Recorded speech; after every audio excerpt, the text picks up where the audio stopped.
Hello,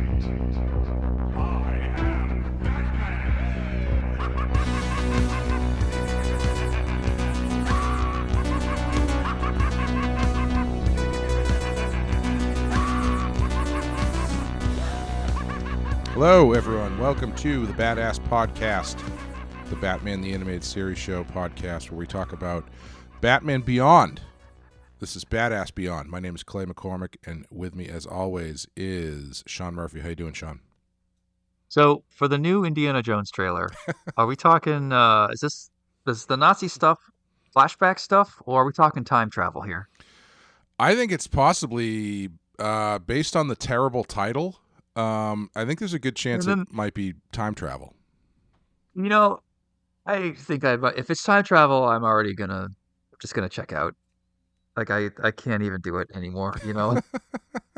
If it's just a flashback, a really well done flashback, I can get on board with that. But time travel, I mean, Aliens already threw me off completely, you know? Yeah, I mean, it's not quite like the grounded in reality days where they were searching for the Ark of the Covenant. Right, yeah, nice and grounded, Yeah. looking for Jesus artifacts. Yeah, the Holy Grail. Yeah, I don't know. I think it could go either way, probably. Yeah. Well, it's a terrible title, The Dial of Destiny. Yeah. That's the alliteration's weird. The dial anything doesn't sound good unless it's like Dial for Danger or some other kind of movie. Yeah. But for Indiana Jones, it's if it was more of like an action verb of dial, maybe, but this is just like a noun, and dial is not exactly the most exciting noun I could think of. What about the ringtone of Destiny? Well, there you go. Yeah. Yeah. I feel I've been texting with you guys recently, and I saw the Willow sequel, and it broke me. I mean, I've been broken slowly and slowly over the years. Mm-hmm. Honestly, with the Crystal Skull, I sort of gave up on Indiana Jones. And I applaud Marvel for what they did up until Endgame. But everything they try to do now, every new Lucasfilm, every new Star Wars, I just go in ready to be completely disappointed. Mm-hmm. And I'm just so irritated that this is the era that we live in. And I want us to move to the next decade where we stop trying to reinvent franchises and get back to like the way it was in the 70s or the 90s, where creators sort of lost control a little bit, and you saw some really creative, unique things happen. Whereas the 80s and the 2000s, you saw more like, you know, safer, approved, family-friendly, I don't know, less original content coming out. Yeah. I'm doing a bad job of describing something that Tarantino has been talking about a lot lately. Yeah, I'm surprised to hear him say that he thinks the 80s is such a bad decade for movies, because I've always thought that, like, I think it's probably one of the better decades for imagination and genre films, because it's like there is so much interesting stuff coming out in the 80s. Like, you can argue quality as much as you want, but I think there's a wider swath of interesting stuff happening in the 80s, genre wise, than I think some. I think 80s isn't great for drama. Yeah. And action gets pretty towards the end anyway. Gets pretty. The edges get sanded off pretty hard. But yeah, I don't know. I don't think the 80s is as bad as a lot of people give it credit for, or don't give it credit for. But yeah. I mean, it's just gonna come down to when they stop making money. You know, it's about as simple as it gets. Yeah. This talk that superhero stuff start to go away soon, and what's going to be the next thing to be the tentpole of each summer. And some people are saying it'll be sci-fi, and that it might have been sci-fi sooner if Star Wars hadn't sucked the oxygen out of the room and done a lot of subpar movies. I don't know about that. I mean, the people have been saying superhero movies are going away for like the past 15 years, and it hasn't happened yet. And the sci-fi thing, like, it's not like there hasn't been sci-fi movies, like big budget swings. It's just that nobody's going to see them. Yeah. You know, and an interesting point a friend of mine made was people complain that there's too many superhero movies, but there's like 98% of movies coming out are not superhero related at all. Hmm. It's really not as much of a chunk as people seem to think. It gets a lot of the bandwidth for sure, Oh yeah. advertising Yeah. and Facebook posts and people buzzing around the water cooler. But really, most movies are still not superhero movies. So yeah, I don't know what people are talking about. Yeah, it's just people aren't going to see the other ones. That's Yeah, what it comes down to. And I mean, everything, the movies that get there's movies that got released in theaters 25 years ago that wouldn't have a chance today. yeah, And they just get dumped to streaming, and then they just kind of end up somewhere in the middle of the pile, and you never find them because they're not yeah. advertised, and they're not that's why I try to go to the movies as much as I can, because Hmm.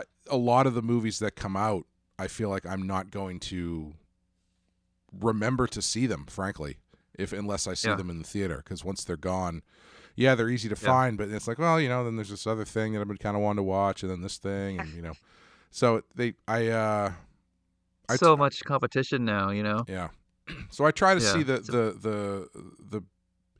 the only real big stuff I like. I like the seeing the Marvel stuff in the theaters, but like Mhm. most of the other blockbusters I couldn't care less about. So Yeah, I try to see more middle of the road type stuff that might need it a little bit yeah, more. yeah. And we can talk about this more at the end of the podcast if you Sure. want to get into Batman. You're trying to find a segue right now, so I'll offer you one. Well, speaking of big budgets and franchises, Hey. hey, we are talking about 2 episodes of Batman Beyond, episodes 7 and 8 of season number 2, Once Burned and Hooked Up. So we'll take a quick break, and we'll come back with Once Burned.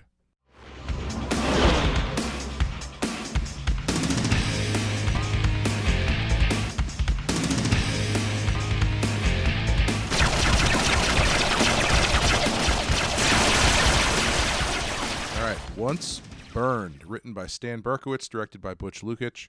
In this one, the Royal Flush Gang's 10 returns on a mission to rescue her family, who have been captured by the Jokerz. When Melanie approaches Terry for help, he is forced to decide whether or not to put his relationship with Dana at risk, and if Batman can really trust 10. I was looking this episode up on IMDb, and this has a lot of voices in it, like people, Oh yeah. recognizable names. It's got Olivia Diabo is playing Melanie again. Hmm. Daphne Zuniga from Spaceballs does a voice. I think Oh I think shit. the trigger happy crime girl who just keeps shooting everything. Yeah. Oh my God, that's my favorite scene in Spaceballs Yeah. when she has her hair get shot. Oh yes.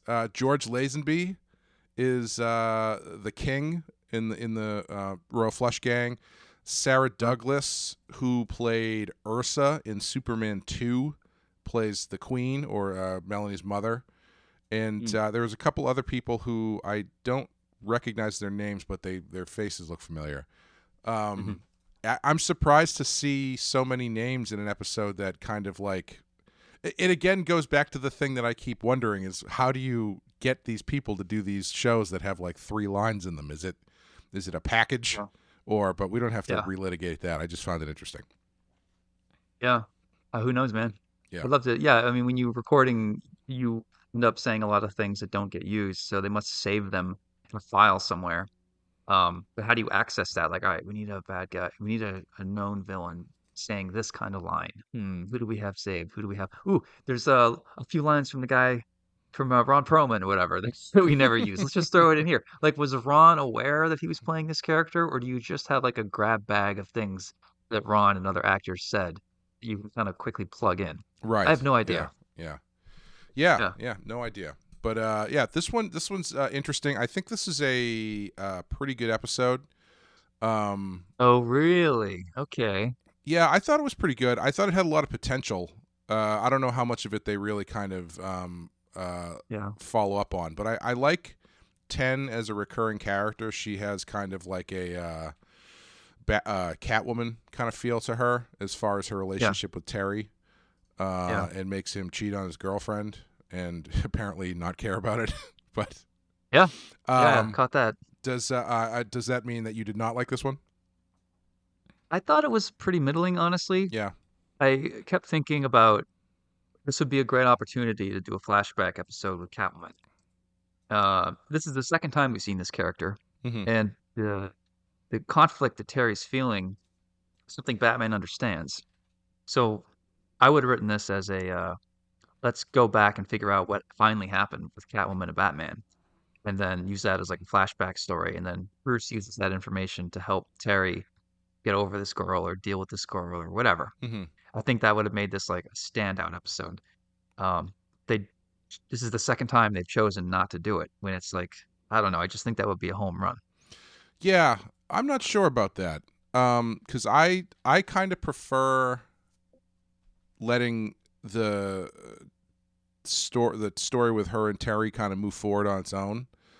Hmm. And I don't really think that they've gotten to the what's the word? The apex of their relationship where it would be Hmm. worth doing that kind of flashback. I think you could do that later, but I don't know if this would be the time to do it because I don't think there's a ton on Yeah, the line here. that's fair. And the Yeah, flashback with Catwoman would be kind of a big card to play. No pun yeah, intended. yeah. I mean, I think that Bruce should have a heart to heart with Terry and say, listen, going out there and being Batman, you're gonna meet people. You're gonna meet girls. Some of them are gonna be have weird fetishes and kinks and be flirty and they're criminals. Like you I would gotta love find a to hear way. Kevin Conroy deliver all of those lines that you just said. Make it more Batman. But Terry has to be. This is part of the job, and you need to find a way to deal with this, and either switch it off and just arrest them, or ride the line, or hope that you can rehabilitate some of them, like I tried with Catwoman. Who else is gonna teach Terry this lesson other than Bruce? And I just feel like you're right. Maybe now is not the time to play that card, but they never play this card, and it would have Mm. been such a great card to play. And ironic coming from me, who never addressed Catwoman in my own book. I know. Yeah, she's noticeably absent from the show. As far as everyone, well, I mean, it's the thing that's interesting about the show is how many big names are noticeably absent from it. Yeah. Obviously, when we get to Return of the Joker, they kind of deal with that stuff a little bit more. But I mean, does Dick ever show up in any form in this show? I don't think he does he? Um. Yeah. In Batman Return of the Joker. No, that's Tim. That's Tim. Yeah, Yeah. Okay. I don't know then. Maybe not. yeah. So it's surprising to have so many callbacks, but not deal with Yeah. um I don't know because there's a lot of other villains who they don't touch on. Obviously, the Joker is pretty omnipresent in this, but Yeah. of all of the other ones that I think probably deserve to be touched on, Catwoman is probably number one because she is Hmm. kind of the closest to Bruce Yeah. personally, and it is Hmm. strange that she's not featured at all. There must have been a decision they made. A clear part of the Bible they must have made with this show is we really don't want to spend a lot of time reminiscing about the old show. We don't want to keep Yeah. digging into the past of Clayface and Two Face, and we need Terry to have his own world, his own enemies, and move forward. We don't want to keep distracting from that by talking about Bruce. I do get that, but I think there's a good point for including some of the classic stuff as well to, unite new viewers with old viewers. Mm. They might say, well, there are no old viewers. Sorry, there are no new viewers. These are the same viewers. But I feel like there is a generational shift of people who were fans of this show, fans of the original series. And I think we would have been bonded more if there was some more overlap, you know? Yeah. I'm not sure now that I'm thinking about it because I feel like they kind of played it pretty well because Hmm. you kind of only get like that stuff has diminishing returns pretty quickly, I think. Hmm. And I think they must have made a conscious decision just to save that stuff for Return of the Joker. And there is something that's kind of fun about this where the most that you get really is sort of like one-liners and sort of ambiguous asides from Bruce or from Barbara that are kind of referencing the past but not really delving into it, which gives you a little bit of a foot, keeps one foot in the past, but also makes it it leaves you kind of wanting more to know what happened. And so when you do eventually pay that off with the Joker movie, it's that much more impactful. Like if they had been doing let's touch in and see on 4 or 5 different villains across this show and then they did Return of the Joker, I don't know if Return of the Joker would have hit as hard. Right. That's fair. But again, that being said, Catwoman, probably the only other villain that I'd be interested to see what happened to her. So yeah. I mean, they get into Superman and the Justice League. They do plenty of callbacks, like you said. Mm-hmm. Yeah, I don't know. Maybe they did strike a balance. I guess the reason I'm wishing for that is because those older episodes were just better written. Yeah. And I just keep seeing ways to quickly improve every single one of these episodes, you know? Yeah. Yeah, I do think that the still, again, this show has a problem with the stories just being too quick. And the second one even more so than this one. But yeah, I I think this one breaks down a bit when you get to the end, and it turns out that the Royal Flush gang was pretending to be kidnapped. Mm-hmm. I wasn't really tracking that as far as why did 10 think that she was going to the other Joker's hideout and then she ends up at the real one where her parents are. I don't know. It got a little convoluted at the end trying to explain the fake kidnapping plot. But I actually really like 10 as a character because I think she is I like the ambiguity of her as far as you never know what decision she's going to make. She does she fills that Catwoman role in a way that's a little bit more innocent than Catwoman. Which is nice because it is kind of a balance on it is on the same level as Terry. Yeah. Yeah, I would agree with all that. I do like her character. I just didn't like how she was used here. Yeah. You know, the end sort of it sort of took the meaning out of all the stuff that led up to the end when she was being tricked by her whole family the whole time. Like at that point I didn't really care because I just tapped out. Right. Yeah. I don't know. Again, I like her character. I just don't love the way she was used here. Yeah. Yeah. There was some interesting stuff. Like this is another one where Terry makes some questionable decisions that are probably going to get a lot of people really hurt when he leads the angry criminals who got robbed straight to the Royal Flush gang and they just start opening fire. Yeah, at him as well. Yeah. And then they end up pinned in an alleyway between the angry gangsters and the cops. Like someone's going to die in this situation. Not everyone's coming back from this. Yeah, that's fair. And I thought that the gambling gangsters were all pretty funny. The woman played by Daphne Zuniga, who just was shooting at absolutely everything, I thought was hilarious. And there was a great shot of her with the pistol shooting 360 degrees, hitting the window, bam, bam, bam. And the way it was animated, the way they tracked it, I'm like, that's pretty fucking cool, actually. Yeah, I had a thought too at the beginning in the first action sequence when 10 and Batman are hiding behind like the big HVAC thing that they all just keep shooting and destroying, and I just thought to myself, they're gonna really feel bad about that in the summer when it gets hot because they just killed their entire AC system with bullets trying to shoot Batman. I kind of wanted to know more about this Derby game that's been going on since long before Batman or Bruce even started. Yeah. That's a really interesting idea. I kind of wanted that fleshed out more. Yeah, that is a cool idea. And the other thing is you don't really get any sense of who these people are. Like I think in the original series that would have been like a card game with Two-Face and the Joker and Poison Ivy. It would be a bunch of people who you recognize.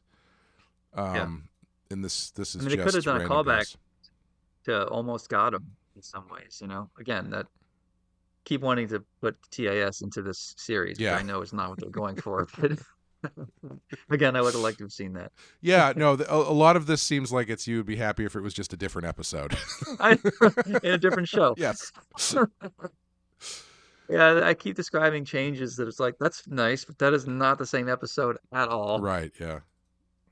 Yeah, I mean Yeah, I don't know. I that's what's must have had a bad frustrating. weekend or something. That's what's frustrating with this show sometimes, though, is like it has the kernel of good ideas, but it doesn't really get fleshed out. Like the fact that Bruce had dialogue in this one was different than the past couple, where he hasn't really said much. Yeah. And I think maybe that's what stood out to me too, is it felt like there was more story going on in this one than there has been recently. Yeah. But yeah, I think I would like to see 10 again. I think she's an interesting character. Terry's really got to get his shit together though, because he's cheating on his girlfriend and not telling her he's hanging out with Max all the time. And I think he just needs to end that relationship with Dana. Yeah, I think either 10 or Max is a better girlfriend than fucking boring Dana. Mm-hmm. Yeah. But yeah, again, I'm glad Max is in it. I think she adds so much to this series that's sorely needed. Yeah. Like subplots for the most part. Like there's automatically a subplot anytime she's involved because there's sort of unfinished unfinished business between her and Bruce in some ways. Well, she doesn't even know about Bruce, does she? Well, she knows there is a guy out there. Right. Yeah. She Yeah. knows that she's not supposed to know. So, yeah, I mean, unfinished business isn't really the way to put it. But yeah, like that needs some resolution. I was surprised that was an issue. Like part of me was like, I mean, she knows Terry's Batman. Who gives a shit if she knows that Bruce is behind it? Like that doesn't really change that much. But I mean, she's smart enough to know that Terry couldn't have gotten all of these trinkets and Batmobiles and gadgets by himself. This has to funding has to come from somewhere. Yeah, yeah. She seems like the type of character who could figure out it was Bruce Wayne very quickly. That's what I kind of wanted was look, again, here's another episode I like, but we don't get it. She sort of tricks Terry into figuring out who Bruce is, and while she does it with good intentions, they still have to decide what do we do now. Yeah. But no, instead, let's do more episodes where the Royal Gang is fooling their own and trying to see who's actually loyal, or I don't know, frame the Jokerz. Yeah. A lot of Jokerz in this episode, more than I think we've ever seen before. A lot of different weird designs. You've drawn a bunch of punkers together in a panel before, right? Mm-hmm. I did too, with Punk Rock Jesus and a few other books. I was thinking about your poser and stuff when I was watching the Jokerz, and I'm like, I wonder if Clay's gonna draw a bunch of Jokerz. And I thought, oh, Clay kind of already did, or I guess I already did too. And when you're doing so many punkers or Jokerz, you start to resort to like, what's going on behind this guy? I don't know, mohawk, leather jacket, chain, mohawk again, microphone, speaker. You just kind of lay in these textures just because, like, all right, I got to get out of here by 5. Let's move this forward. Yeah, when I get into background stuff like that, poser specifically, when I had to do a lot of backgrounds with those types of characters, I got to a point where I was like, I mean, when you really kind of think about it, it's just a bunch of people kind of wearing like jeans and t-shirts. It's not even really that unique. That like some of them you can get and do some weird shit with mohawks and like leather jackets and stuff, but it's a lot of the same stuff over and over again. And I anytime I draw a crowd scene, I do run into that problem where I'm like, how unique am I trying to make everybody in this crowd? Am I trying to make it like the background extras of Blade Runner here, where everybody has a special hat or glasses or a jacket or some shit? Or is it just like, the people that within this crowd would probably be normal people with some t-shirt and some jeans. Maybe this guy's got a long sleeve shirt. I don't know. Right. I find a nice trick is to really increase the distance between the characters in the foreground and background. So you got Terry and Bruce in the foreground, and way, like half a mile away, you see the crowd. So they're just a bunch of scribbles. So you don't actually have to render them or think about who's that. who's wearing a dress. He's Right. got a Yeah. child with them, a purse that hangs from his shoulder or whatever. He just do, and it's kind of lazy, but it also, if you draw the background and you block the panel good enough, people will not think that you just cheaped out of a crowd scene. Right. You know what I mean? Yeah. And also, who wants to really look at a crowd in a comic? I feel like it's when someone draws a crowd scene for real and like there's 50 people in medium shots, it is impressive. Like, don't get Hmm. me wrong. Yeah. But I also don't really want to see that. I want to see a close up of Batman, and you can just throw the crowd in the background somewhere. And as long as it doesn't look lazy and the background is cool, like the buildings and stuff, who cares if the people are a bunch of scribbles? Right. That's kind Yeah. of the theory that I've been following lately, mostly because I'm exhausted and I don't want to draw crowds. You also write the book, right? You can Yeah, I stop know. writing the crowds.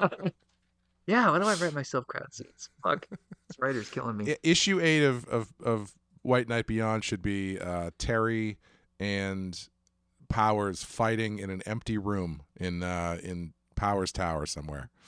I got that scene. Oh, Yeah, there's good. rubble All right, there you in go. the Oh, there you background. go. So Yeah, yeah, that works rubble's too. easy. Yeah. Rubble, yeah. It's like fighting in a junkyard. Just, some smoke, some broken rocks, a couple I-beams, some yeah, you know how it is. Yeah, you put some put some smoke that's just like neck high, so you can put some people in the backgrounds, but you just got to put heads in. Exactly. Now I had that problem with Beyond. I have them return to the same battlefield 3 times, um, back to the Wayne Powers building. And Hmm. I tried to make it so you see it differently each time, so you don't feel like it's too repetitive. But I wish I had had the final scene take place off-site somewhere, like a secret location, just to make it different. And Hmm. I did have the idea of at least putting an abandoned submarine base behind the building. Nice.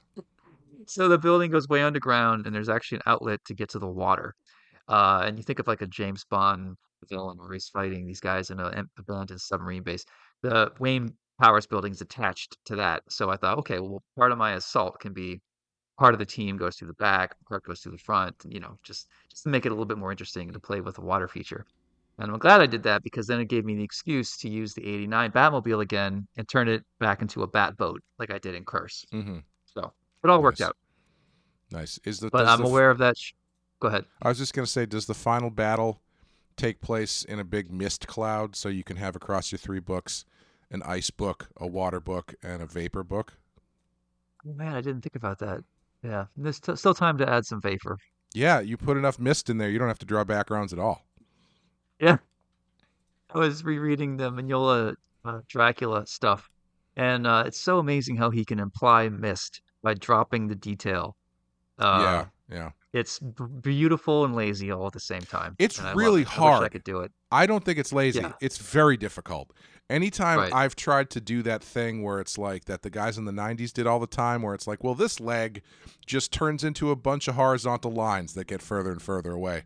I've never Yeah, been able to do that and have it look good. And I don't know what the yeah. secret is, but it's very difficult. I agree it's difficult, but once you figure out the math on how to do it with your style, then it becomes easy. Then it Yeah, becomes lazy, I think. That's yeah. my only argument there. Like the way that Jim Lee would do it, which is like, oh, I'll let Scott ink this and punch it up a bit and whatever. There's some mist down there. Okay, next guy. I think he just did that so much that it became the best way to save time, which I don't blame him for, obviously. Um, yeah, it could be lazy, but the way Mignola does it, it's so deliberate, and he doesn't do the same twice, Right. which is really impressive about that book. Yeah, yeah.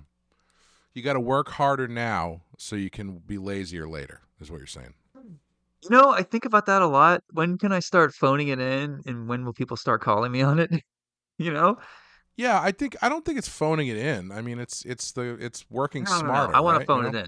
No, I want to phone it in. So let's say you're a big, take it to music, play. Let's say you're a big band and you have a studio obligated 2 more records you have to do. Uh-huh. And you're just not feeling it. You just stop caring. You've got all the money you need. Your wife left you. Strippers won't come near you. Whatever it is, you just don't want to do it. And you decide to just phone in 2 things. How many records can you phone in before your fans call you on your shit? Um, that's a good question. I guess it depends on the band. Right. I It's fair.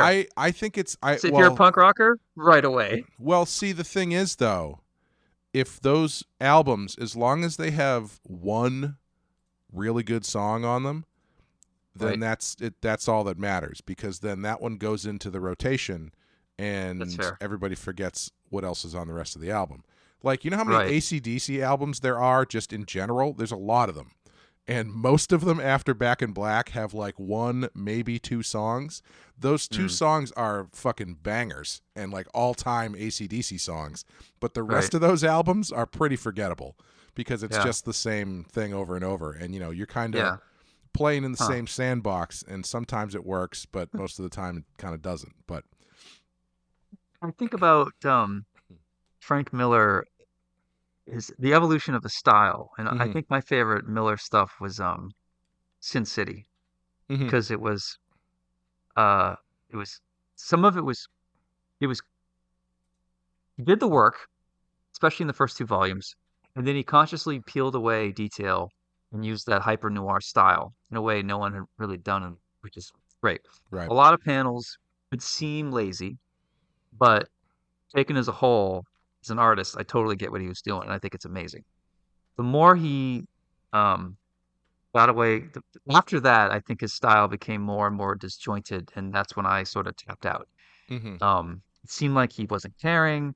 Uh, but then I heard there was health problems, and he might not actually be physically capable of drawing the way he used to draw. So, um, yeah, it might not be his fault. I have no mhm. idea.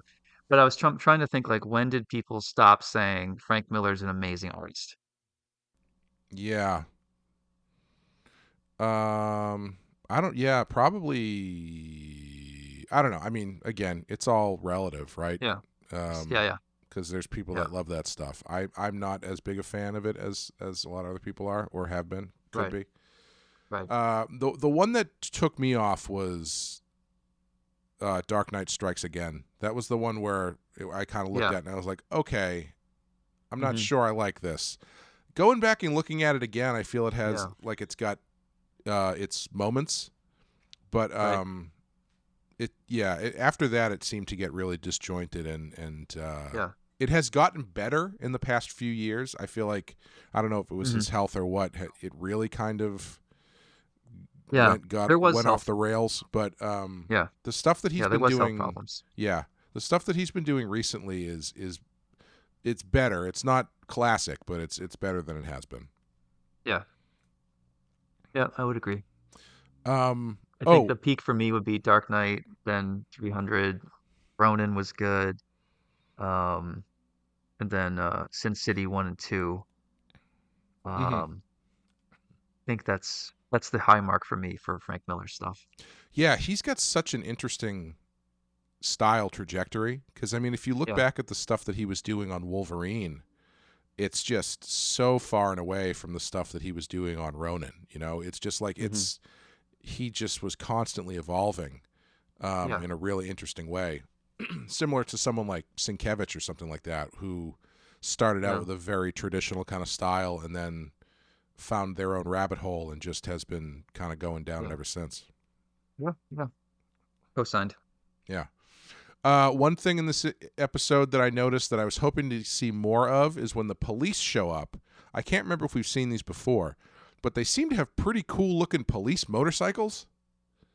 But Oh. they only show like the front of them. Like, it's, I feel like they were drawn by someone who didn't want to draw the motorcycle, so it was just like half of the front of it just kind of sliding into frame, and it had Right. kind of a cool, almost like Akira type design to it. I think that was more of like a sit down, like a reclined sitter instead of like a normal motorcycle Right. posture.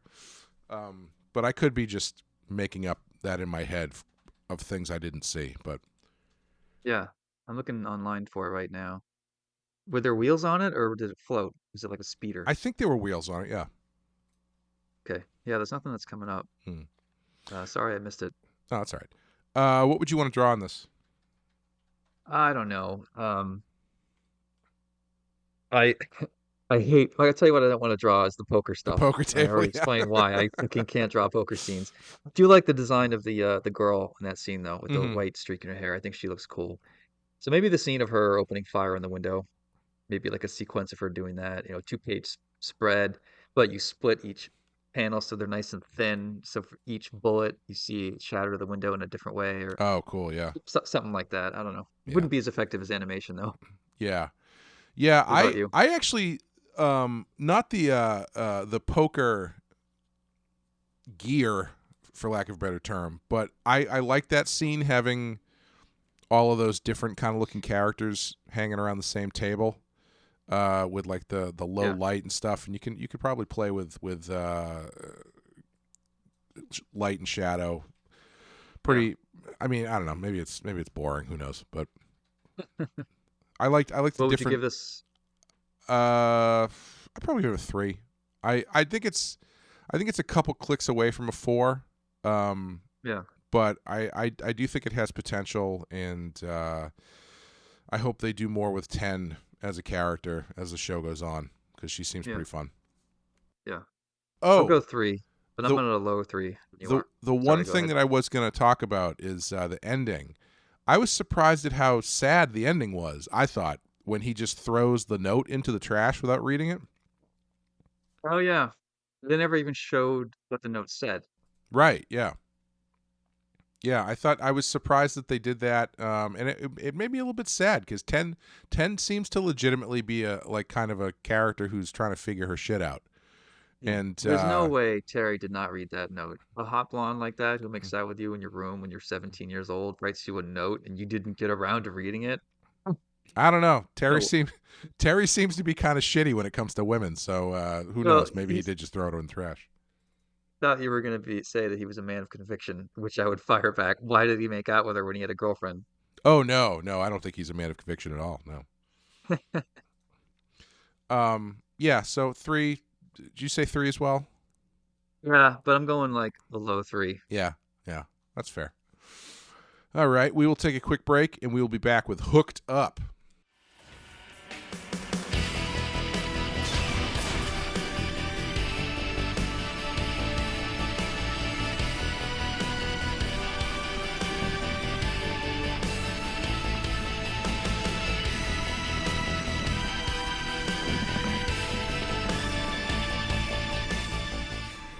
Okay, Hooked Up, written by Robert Goodman, directed by Dan Reba, and this one, when several Hill High students end up comatose in the hospital, Batman's subsequent investigation leads him to the Spellbinder, who is getting teenagers addicted to virtual reality fantasies and forcing them to steal for him. I don't remember them ending up in the hospital. They just kind of ended up in the street. Yeah. They overdosed on not Serotonin. dopamine, serotonin, right? Yeah. Which I looked this up because I'm like, can you actually OD on serotonin? And you can. There are some drugs that will spike your serotonin. I don't know. For them to have spiked on serotonin, they must have been injected with something as well as super excited about their VR. You know? Yeah. According to the IMDb trivia, it Mm. says serotonin is often released from the brain's neurons by the action of certain psychedelic drugs, including ecstasy. Also, serotonin syndrome, frequently caused by an overdose on recreational drugs, has a range of symptoms, which can include coma. Ooh, yeah. It's funny. There's no way if this was happening in real life, there's no way those kids in floating green spheres would not all be looking at porn. Oh, 100%. Yeah. Yeah, I'm having dinner with my family and they love me. No, you would be Googling gangbangs. Be real. well, so that's the thing, right? Spellbinder seems to be, I don't Or at remember least stepmom porn. Sorry. So uh Spellbinder. Spellbinder, I don't remember the first episode with him, I don't either, actually. because Spellbinder uses hypnotic technology to orchestrate a string of robberies, turning his victims into unwitting accomplices. Okay. They seem to have put him more in the Scarecrow or Mad Hatter. I guess he's more of a Mad Hatter character.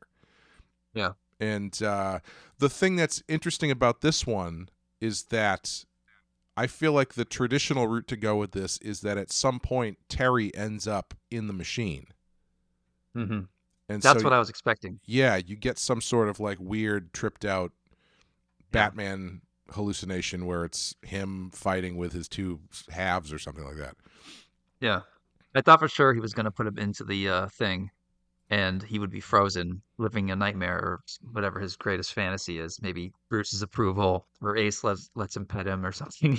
Who Right. knows? Then Yeah. Max would be left to her own devices to try to take down Spellbinder, which proves that she is a useful asset to the team, which will get Bruce to back off of it. Yeah. It is kind of funny in this episode because basically Max is like, Terry's like, I really need your help. You need to stop doing this and come back to reality. And every chance that he gives her, she's like, no, I'm going back into the machine. And even at the end, like, I thought that they were going to give her do more of like a tension thing where Batman's getting fucked up and she's deciding whether or not she's going to help or something.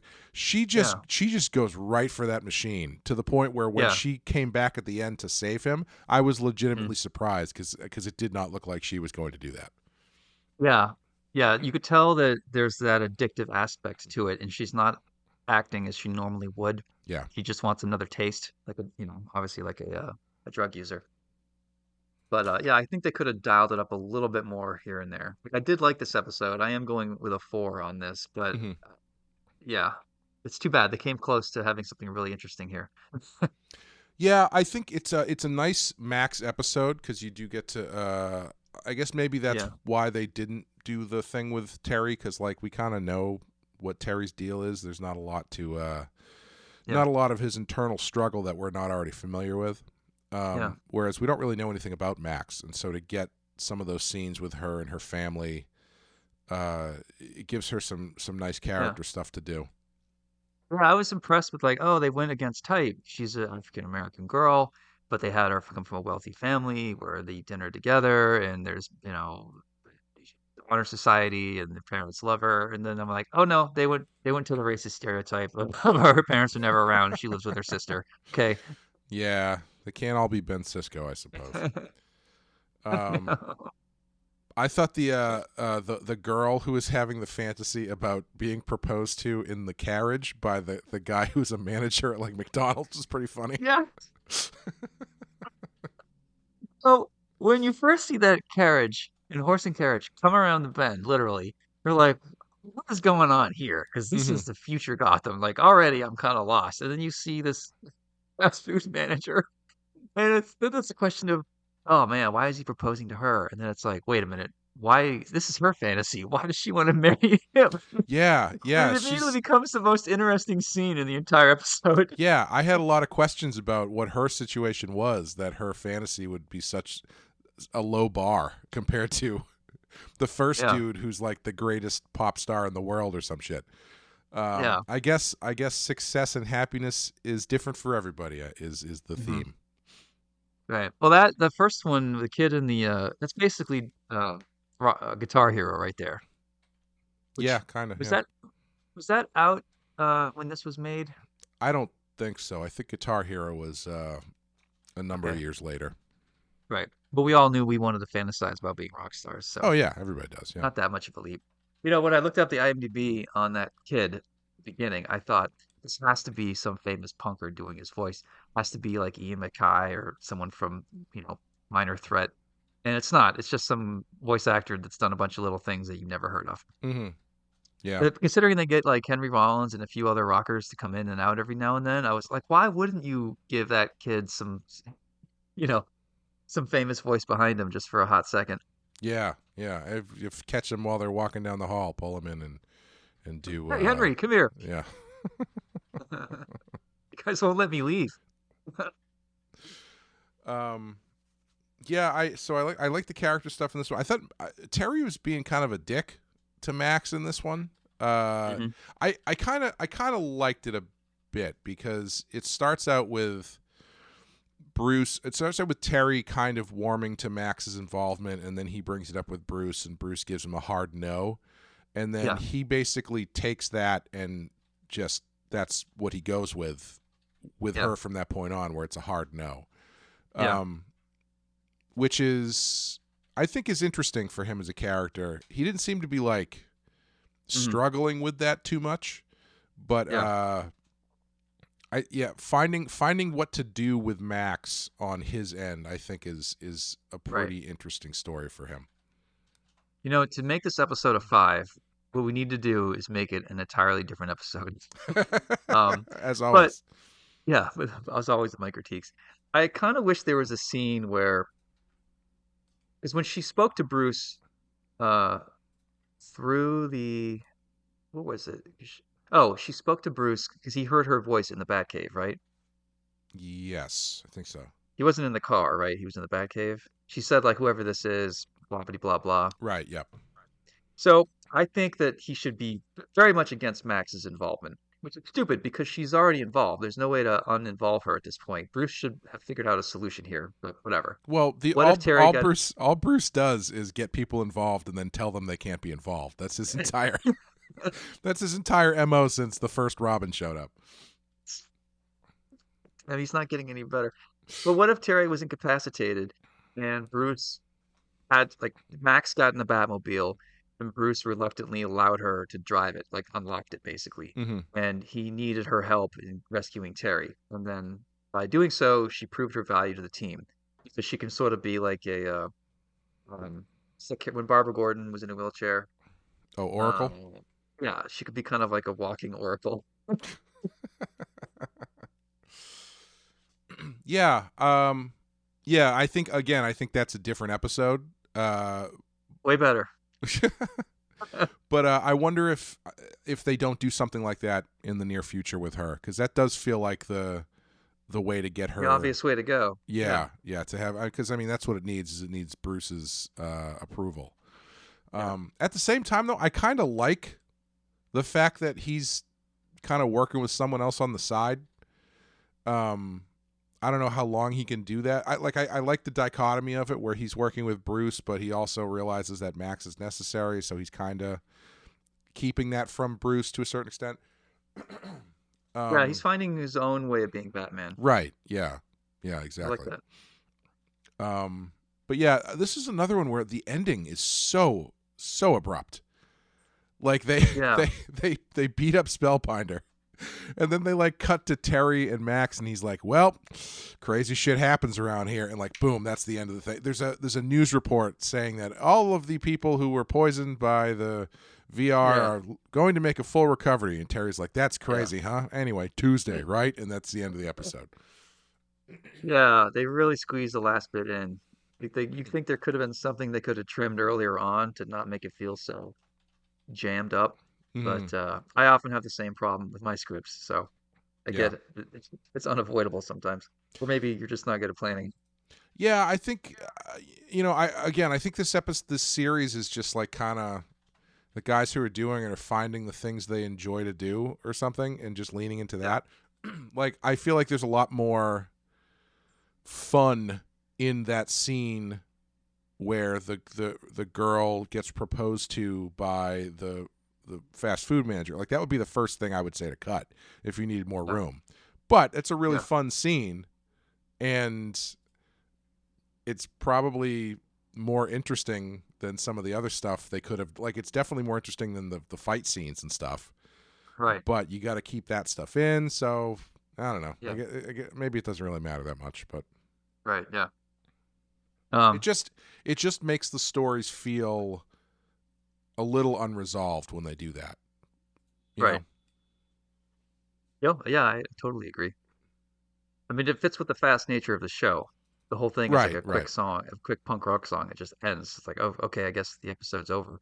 Like, I think the original series had a much better lead in and arc and slowing it down before the ending and all that. Was paced out a lot better. I feel like this one, they insist on really leaning into the action sequences. Like every time you hear the guitar solo, like gear up, like bump, bump, bump, bump, bump, bump, bump. It's like, all right, so we have at least 3 minutes of Terry fighting, and we have 3 of these scenes in the episode. We have to fit subplots in between these scenes. Like those fight scenes are not negotiable. They have to be in every episode because the producers insist on action. Right. But it eats into time. It eats into subplot where you might, hey, why don't we get rid of the fight scenes in this one episode and have like a really cool story with a nice ending? They're like, no, it has to have heavy metal fight scenes. Yeah, yeah. This series is That might have been the definitely directive. Like, I don't want to blame the writers if sure. Yeah. their like hands were tied. Sorry, I didn't mean to interrupt you. No, no, no. It's fine. This series definitely seems to be built to be flashier, just Yeah, top to bottom, where it's like you can use a lot more. There's a lot more to cut or to clip out to use in commercials on Fox Saturday yeah, morning. yeah, We get Michael Rosenbaum pops in again as another random yeah. character Saw voice, that as and the pimply fast food manager. yes, that's right. Yeah, this Yeah, which that leads me to believe that it has to be like, all right, we've paid for Michael Rosenbaum, we've got him for 2 days or whatever. We've got all of these side characters that need voices. Let's just have them do some lines. Like I feel like that yeah. has to be it. It has to be a package thing where it's like Maybe you're you right. got a day. We've got 5 Yeah, shows. Each show needs like 3 lines. right. Yeah, they don't fly him in every time. Like, all right, episode's over, done. They have to write a bunch of scripts at once, produce them at once, fly in the talent, record everything at once.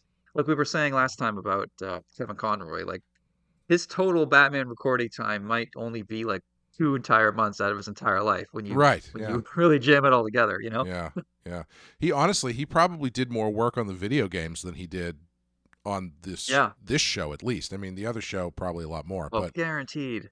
Yeah, I mean the yeah. amount of times he has to go like, ooh, like now react to a punch, now Yeah. react to a kick, now do the alternate ending. There absolutely was more work in the animation than there was in the cartoon. Yeah. I honestly I don't think that the creation of video games gets as much respect as it deserves because of Hmm. the amount of work top to bottom that Yeah, goes into that stuff really I think goes underrepresented.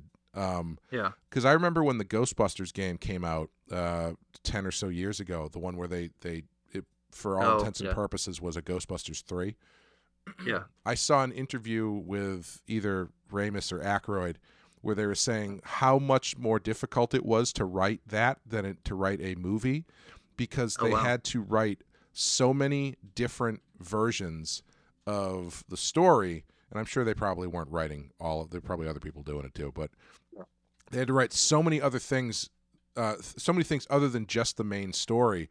All of this dialogue that was just like side dialogue that they had to do for random characters that just have things Yeah, to say, because every character in these games now you can interact with and they all have stuff that they can say, and so someone has right. to write that stuff, and so like the script for these video games is just huge, Wow. and that's Yeah. just the writing part, not even to mention all of the other creation that goes into them. It's shocking that they are as cheap as they are, frankly. And we were talking about this the other day on our text thread, how video games haven't really gone up in price in 40 years and are arguably cheaper than they were because of inflation.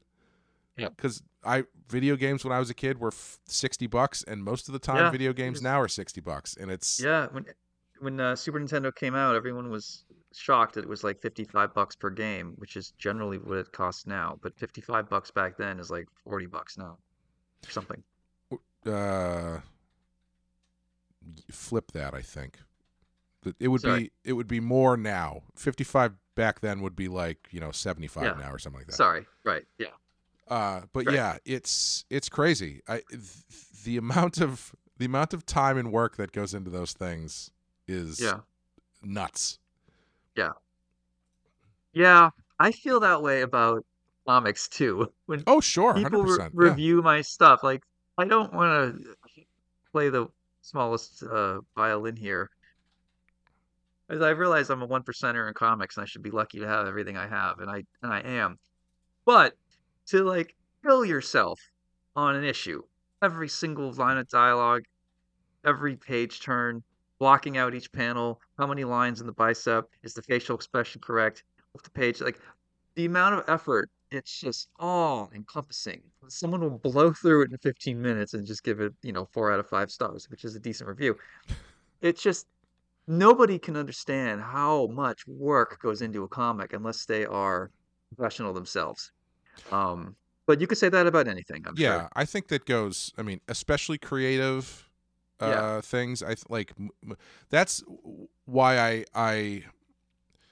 you know, I don't think it stops any of us from doing this, but like if you think about Right. the time and effort that goes into making a movie, where you Yeah. go in, you sit there for an hour and a half, and you come out and you go, "Ah, that sucked." It's like, I know. it's It's like so unfair. there's It's a one thousand guy. people that made it. Yeah, there's multiple people had like children during the production and Hmm. weren't there for the birth of their child because they were re-rigging the set or some shit Yeah. for a movie Yeah. that you watch, you barely pay attention to, you look at your phone through half of it and you go, "Ah, it was terrible." You know, yeah, it's That's very just the easy. price we pay for Yeah. being creative. That's Yeah. just the deal, you know? Yeah, it's very And easy to this is the forget. kind of, I mean, and if you're not being paid well for it, that anger starts to compound. Oh, You know, totally. Yeah. you feel unappreciated spiritually and you feel unappreciated monetarily. Yeah. And then it just starts to eat away at you. I think comics, especially because so many artists and writers are underpaid, if they spend 10 years trying to get in, 10 years being underpaid and frustrated, that just is now hardwired into their brain the rest of their lives. You know what I Right. mean? Yeah. Like it's really hard to get out of that angry, venomous, resentful chip on your shoulder, you know? And I think that's when a lot of creators sort of flame out Mm. is they get obsessed with like no one understands. You can go to any con, any a bar con after, which is where you go to the bar after a show. Uh, People are calling it bar con more and more, I guess, these days.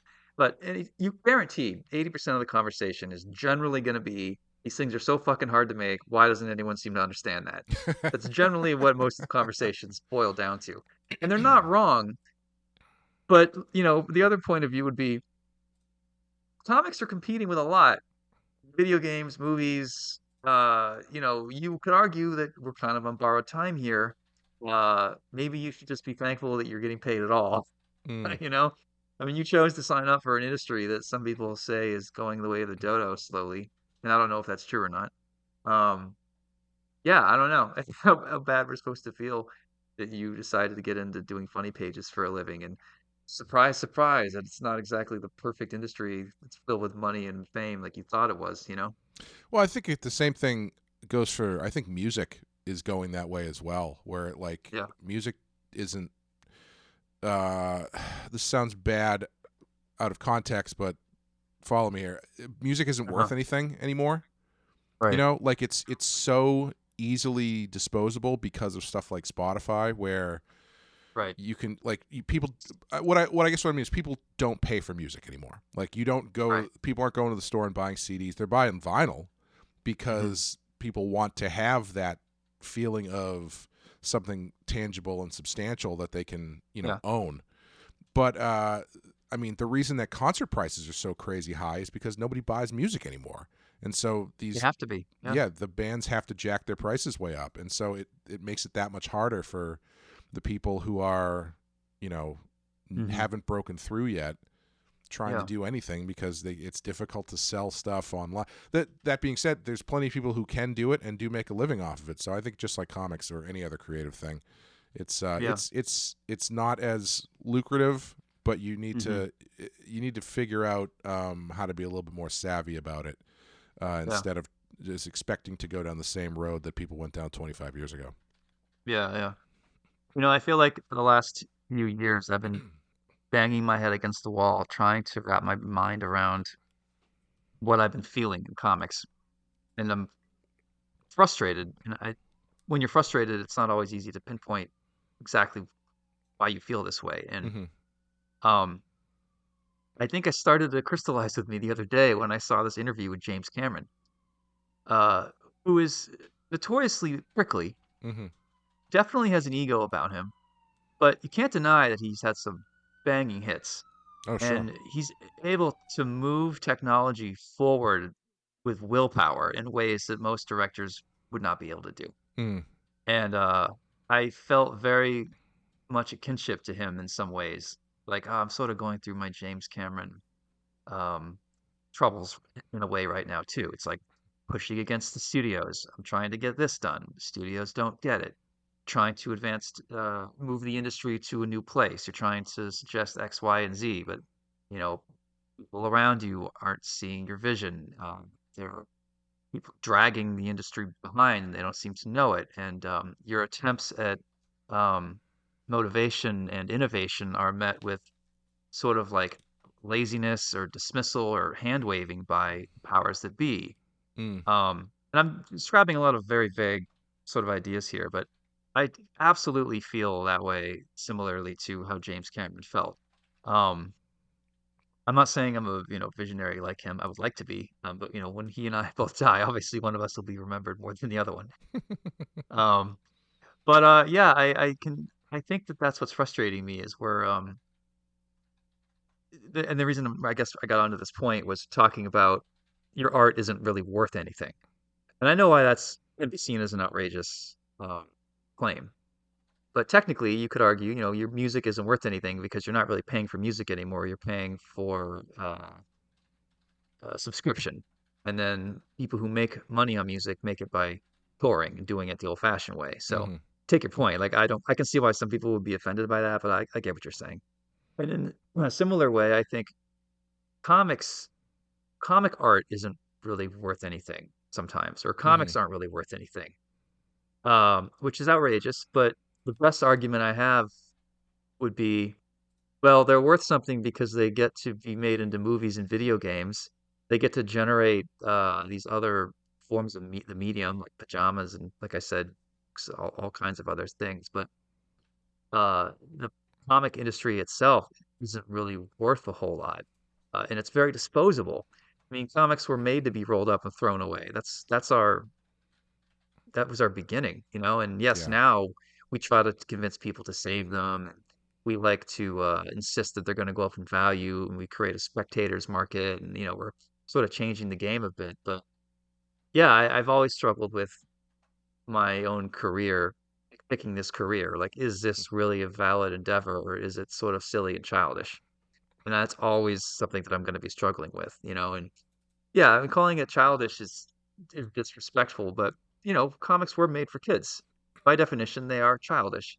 I think they can show great, books like Watchmen and Dark Knight and all that can be transformational, of course. But I think most of the people operating in comics are just trying to get by. They're not thinking about great storytelling, blocking, trying to get as close as they can to perfection in every page. I think they're just cashing checks and trying to move into different industries that actually pay better. Sorry, Yeah. I covered a whole bunch of topics at once there. I apologize. No, it's fine. It's been a Um, weird day. yeah. I mean, I think the thing is though, like, when I say when it's not worth anything, I mean Yeah. just like purely monetarily. I think it's definitely worth something creatively and culturally. Um, and I Both can think be true. Yeah. yeah, I think comics are the same way. Where I think comics are definitely culturally important. Um, Hmm. I mean, it's a I believe it is a purely American art form. Hmm. They were invented in America, so there is a certain kind of Yeah. it's baked into the culture, and even the ones that you say are created for kids are resonate with so many people. I mean, the reason that these movies make such money is because these things that were created for kids strike a chord with people, and it sticks with them. Like Spider-Man strikes a chord with kids, and when they grow up, they go to see the movies. Or I mean, well, now it's the movie Spider-Man that's striking a chord with kids more than the comics. Yeah. But They're like, what's a comic? yeah, but I think I think the place where it can become overwhelming for me when it comes to that stuff is just when I see how much is out there and Yeah. how good a lot of it is. Because I have the same feeling every time I walk into a comic book store where I look around and I go, wow, there's so much stuff coming Hmm. out every week. Yeah. How am I supposed to Yeah. stay afloat in that? But then Yeah. the other thing I think is, man, there's so much stuff coming out every week that's so good.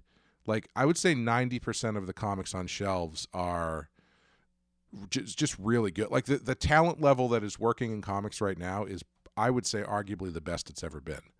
Oh, I'm surprised to hear that. Except for maybe, like, you know, Batman White Knight. yeah. No, I mean, except for like maybe the era, coming out of the 50s when you had all those great guys who like Wally Wood and all those guys. Like, it's just all of these people that I see coming up on Twitter and the younger generation of people who are coming through are just really, really good. And so, go ahead. No, go ahead. I disagree. I think that the talent that's coming out now, there are some rock stars for sure, but I think overall we're less talented in comics than we ever were. But I don't. But I'm not sure I think we still might. I think we still might agree on some things here, though. Mm-hmm. Like when I go onto Twitter or onto Instagram, I'm blown away by the level of art. Mm-hmm. It seems like everyone is kicking ass and doing things better than I could. Better backgrounds, interesting ways of lighting, things I'm like, oh, why didn't I think of that? Instagram makes me feel defeated because there's so many good people I follow. Yeah. But I only follow good people. Mm-hmm. When I go into a comic book shop, I feel much better because I'm like, oh, good. These people all suck. I mean, I don't follow these people on Instagram. I hope they're not posting because this isn't good. I feel a lot more secure about myself when I go to see what's actually coming out on the shelves, you know? Yeah. So it's like, rose-colored glasses, or is it, dire and you should just quit? I don't know. Yeah. I mean, it's so always I know you somewhere agree in the with middle. that. Oh, yeah. Yeah, absolutely. Yeah. But I think the reason I think we're less talented is I think we're paying less than ever, which you just generally get people that give less of a shit. Even if you're talented, if you're only making $60 a page, eventually that's going to get to you, and you're going to try to move on to other things. You're not giving it your best, and it's not your fault. It's okay, but low pay equals low motivation, which is hurting the quality of the books. I think a lot of people who are getting into the industry are not, they're mostly friends of friends. You hire a buddy who you knew at a comic book shop, and now this guy's an editor. And I think that's different. Usually when someone got onto a Marvel book, you could go back and see them working at Dark Horse for a few years and earning their way up as they climb the ladder. And in the last 15 years, we've had people from out of the blue. It's like, oh, you do movies, here, come and do this. And they're not that good at it because they don't understand the medium. A lot of people are getting hired basically without being properly vetted, I would argue. It's easier to say that about writers than it is artists, because to do a decent comic, you have to have at least 10 to 20 years of drawing under your belt. You know what I mean? Mm. But I don't know. And what else? Oh, the third thing I think is digital tools are watering down the talent. And I'm going to sound like an old man yelling at a cloud here, but when you can kind of control Z and undo your mistakes, or just grab your lines and move them around, you don't actually have to draw well the same way a traditional artist has to draw well. Like you draw something and you tweak it into being good. Whereas if I have an actual pencil, I have to draw it good and that's it. A guy can erase and tweak, but there's something about being on the line when I have to draw versus you can just kind of. I think using a Cintiq allows people to shortcut some basic skills. And I think it's starting to show in the talent. One example I always come to is when I draw a face in the wrong position, I can't just grab it and nudge it to be properly fit on Batman's shoulders. I have to erase the face and redraw it again. Mm-hmm. And I have to redraw it maybe 6 times before it's in the right spot. So I redrew 6 faces. That makes me, mathematically probably better drawing faces than someone that just has to draw one face and move it and then move on to the other things, Well, I mean, mathematically, it makes you worse because it took you 6 times to get it right. That's fair. But through muscle memory, I get better and better and better at drawing that face each time. And but you could argue, well, the other guy gets done faster and he's able to accomplish more work. That is fair. Like it's not a perfect argument. But I think there's 3 or 4 reasons why talent is actually going down now than going up. Yeah, I it's tough for me with the digital thing because I think there are definitely people who there are crutch elements built into it. Mm-hmm. But Yeah. I try not to be too critical in that way of saying that it's any using the digital stuff makes you any less of a competent artist or anything, because I mean, like, Right. it's the difference between painting something and using collage to a certain extent. I mean, does it make, if you're a collage artist, you're a collage artist, and Hmm. just because you didn't paint the face doesn't make it Right. any less of a piece of art. Right. So I think it's that stuff is all relative. But that being said, Hmm. there are some things definitely where you can see the strings, Yeah. if you have a trained eye to see them. Right. When And you ha- sometimes that just doesn't matter to people, which hurts me because it matters to me. right. And like there are some, without naming any names, I Mhm. remember years ago I was reading a book where I saw people raving over the artist, and Mhm. all I could see was that they were using like 3D models of all these people and like tracing them. Mhm. Like I don't know that for a fact to be true, but my eye was telling me, knowing how things look when they're 3D modeled versus how they're drawn, I could tell. It seemed to me what they were doing was 3D modeling the pose and then just kind of tracing it and embellishing it afterwards. And Exactly.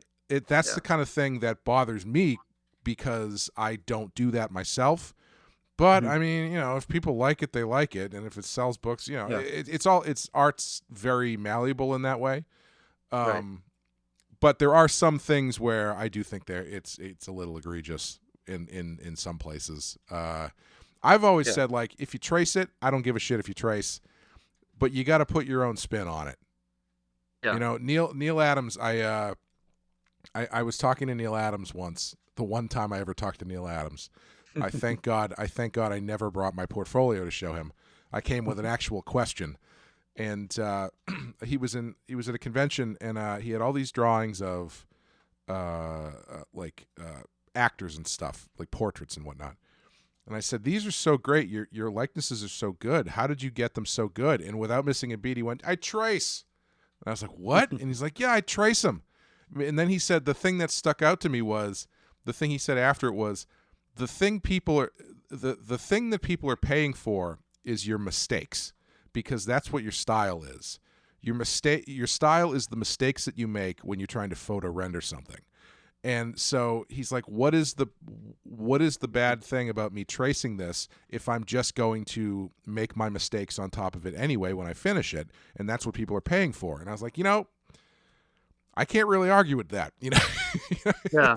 Yeah. I would And quibble with a few little minor things, but it's splitting hairs. I definitely understand what he's saying, and I right, like generally agree. am I Yeah. going to value a Drew Struzan painting any less because he projects and traces?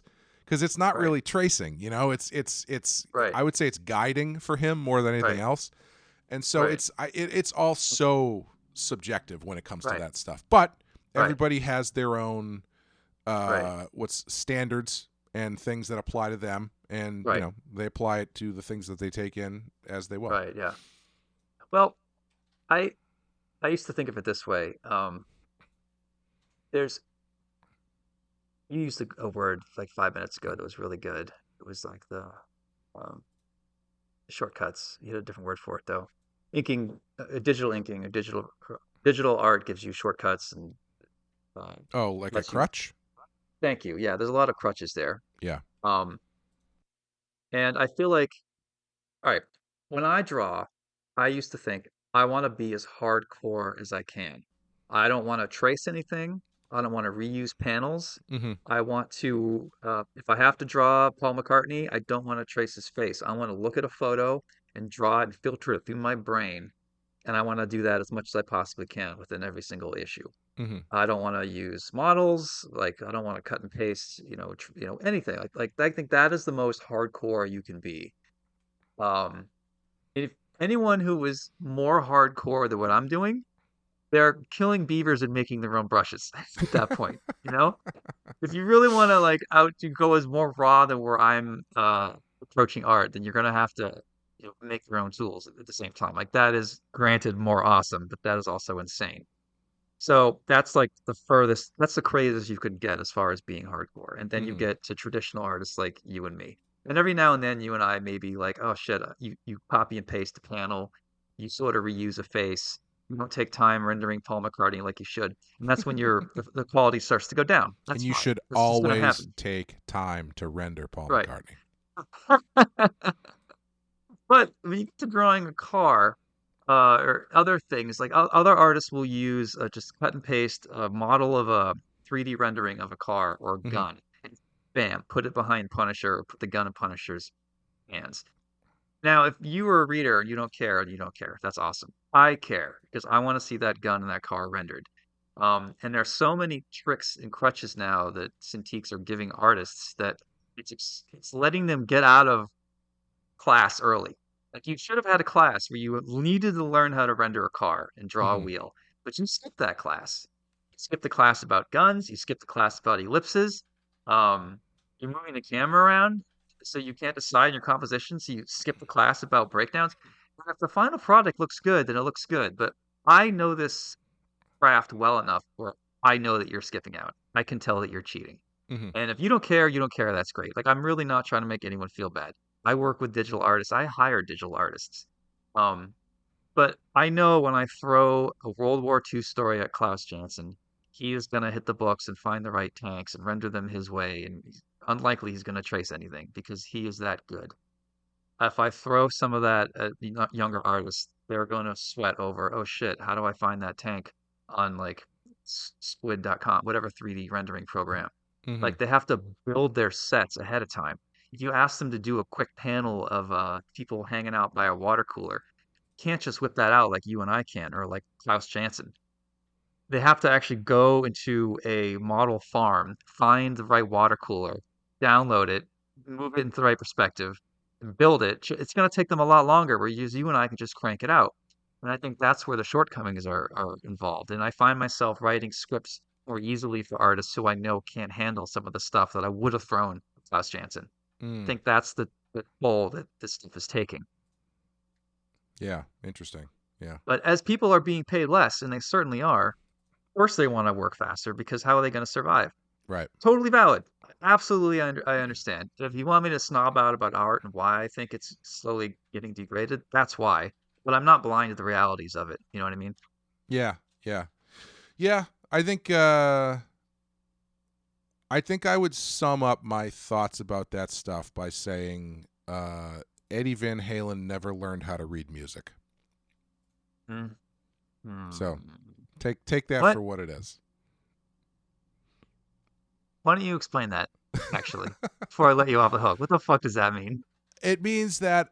So I You're think excusing the academic process? Is that what you're implying? no, I'm not excusing it. I'm just saying that there's different ways to learn how to do things Uh-huh. that might not be as um, academic in the Yeah. same way. I guess is what I'm saying. You know, How? Yeah. it's the this is a bad analogy to use, but Yeah. um, it's Going. kind. What's that? No, the first one was a good one. This one is a bad one. It's the Salieri Mozart thing, right? Uh-huh. Yeah. Where it's Salieri at least in Amadeus anyway. The version Hmm. of Salieri in Amadeus struggled his whole life doing things the right way, the academic way, and then Mozart strolls in and just wipes the floor with him. Obviously, that's different because there is they are struggling at the same thing, and Mozart can read music, blah blah blah blah blah. But my point is, the Eddie Van Halen analogy is just that there is just because he can't do one thing doesn't make his thing less valid. You know, like there Right. are more ways to learn how to do these things than just the hardcore way to Right. do it. That's all. Would you rather watch Eddie Van Halen play guitar or watch a guy who's good at Guitar Hero? I don't think that's a fair comparison. I think it is. I think Guitar Hero allows you to dumb down the art playing guitar. It gives you a similar sound. In the end, the thing coming out of the speaker, or you can even use a keyboard, might sound like guitar, Hmm. but it's not. I mean, it's evolved to that where you don't need to actually learn how to play a guitar to make guitar music anymore. And I'm a Sure. fan of synthesizers. Like, don't get me wrong, I am a fan of that stuff. But playing a guitar the old-fashioned way and learning the hard way, there's something more to it than people who just step up to Guitar Hero and get good at that with enough practice. I think that's just not as impressive to me. You're a Guitar Hero artist. You're not a real artist. Comic book artist and Guitar Hero artist and not real artist. That'll give me a lot Well, of friends. I can't wait to put that on the back of a book. So that'll be your pull quote for some book from When now on. when digital inking started, it used to be very clear. It was like plastic looking. These Oh lines yeah, were so smooth. Like it yeah. was clear. So I used to really speak out against it on DeviantArt, and I would call them Guitar Hero inkers. And I still think it's a good analogy. But I've learned that there's so many great programs to use online on computers now that you can't even tell anymore whether it's actually rendered or not. Like it's amazing. If I was starting Yeah. out art right now, I'd probably be with digital inker as well. I absolutely would be. So I get it. But I don't know, man. I'm still an Eddie Van Halen fan, and I think there's a reason why things were done the traditional way, even though they're harder. And I get that guitar. I think that was a perfect analogy. I just think you knew that that argument would defeat the point you were trying to make, so you dodged it. No, that's not true. I think I think the Guitar Hero thing is too. It's a different concept than what I was saying, because I mean, yeah, I understand what you're saying, but like I think the more Mm. closer analogy is making music, being someone who is classically trained as a musician versus someone who makes music with a synthesizer, where Mhm. it's like, well, I know how to play the guitar, I know how to play the cello or whatever, I know how to play 4 different instruments, but this person can simulate that with one keyboard and some patches. Does that Right. make the thing that they're doing any less valid just because they aren't playing the strings the same way? You know what I mean? Right. If I love Carpenter Brute, and I use the synthesizers to make the sound that he makes. If he actually recorded all the drum stuff by himself and then recorded, got the band to, tried to make it as organic as possible to create that sound, I think that would be more impressive. I think it would make for a better concert as well when I go to see him. Um, that's a lot for one guy to do to get that sound though. So of course he uses synthesizers. That's what's so nice about synthesizers is you don't need a band. You could just be a kid in the basement and manage to get most of the way there. But it would be more impressive if he was actually doing everything by hand. Like the handcraftedness is more impressive to me. The end product, That's like you fair. said, Yeah, that's it fair. doesn't matter. Like if people like the music and they can't tell if it's a real guitar or a fake guitar, who cares? They're still jamming out in their car and they're loving life. Awesome. But I guess the handcraftedness is what I don't like to get away from that so easily. And I think there's value in the handcraftedness of it. Oh, I don't. Yeah, of course. I think there's definitely value in it. I just don't know Yeah. if I would necessarily say that there's less value in the other version. Is the only thing, because again, I think it's completely subjective. Right. And But it is what so it when is. if you were reading a Punisher comic and one of them has a guy, Klaus Janson drew it and he hand rendered all the guns, and Hmm. you hired another artist who um, just cut and pasted guns from a digital program. Um, and then he used Poser to get his characters and just trace over that. Which comic would have more value to you? The one that was hand drawn, handcrafted, or the one that was more digital? I don't know. How good does the digital one look? Oh, it's digital, so it looks like shit. No, I mean, I mean, obviously, I feel like Klaus Jansen's would be the one that speaks to me because I know there's an organic quality to it. I know that he's not cheating, that he actually had to learn how to draw each gun and how to use ellipses and all that stuff. It's Sure. on paper somewhere. Like that makes it more valuable to me. I respect digital art too, but I can tell when they're doing things that it's like, oh, that's a filter, and I get why they use a filter and it looks great, but that's a filter. It's something that I could do. It's impressive, but all you did was click a button. And those things start stacking up when I look at digital comics, Sure. Yeah. even if they look good. Yeah. Yeah. I don't know. I mean, I guess I'm more ends justifies the means when it comes to that stuff. Where But you're I not. You're as organic about this stuff as I am, man. oh You're sure, as no, old school in yeah, your approach as me. I can be both. I can appreciate that stuff as much as you do, but also appreciate Yeah, some stuff that's digital as well. I mean, they're not mutually exclusive for me anyway. So, yeah, but yeah. That's fair. sometimes the stuff bothers me, sometimes it doesn't. It's all a case by case thing. Right. Yeah. Anyway, what do you rate this episode? I'll go 4. 4. Yeah, I think I forgot what episode we were talking about for a second. Yeah, I think I would go 4 as well. I think it's a little bit less than a 5. I think they could have punched some stuff up, but it's good character work all around in this one. I think. What would you want to draw? Yeah. There's a car chase scene with 2 semis. Mm-hmm. And I've never drawn big trucks, like a big car chase scene between 2 giant 16-wheelers. And I think I'd like to draw that. Even though I enjoy drawing cars, I like drawing if it's interesting tech, if it's like a crane at a construction site or a bulldozer. I enjoy that shit just as much as I enjoy drawing muscle cars. So I think doing, especially like sci-fi 16-wheelers, I think that would be really cool. Yeah. Or there's this in the arcade. There was all these kids lined up to play a racing game of this kid in a pod, and it had like a checkered flag behind him. And I'm like, ooh, whatever this game looks like, I know I'm gonna want to draw it. And then they never actually cut to what that game looked like. Yep. Yeah. That was almost my answer. What about you? Yeah, I would do the arcade, and I would go to a local arcade. I would take a photo of it, and then I would just throw a filter on it, and then draw Batman on top of it. I'm glad I'm not with you, man. I would smack you in the face with things. Anyway, I think that's going to do it for today. Thank you guys for listening. I was going to ask you this. What's a more impressive backflip? When you actually could do it for real, or when you make Ryu do it in Street Fighter? That is a knockdown argument right there. No, I don't think... digital backflip. It's an inorganic, hands-off back... The handcraftedness of that backflip is not there. Yeah. Well, I mean, it's more impressive if you don't use your hands, and it's just a no-handed backflip. So I would go with that one.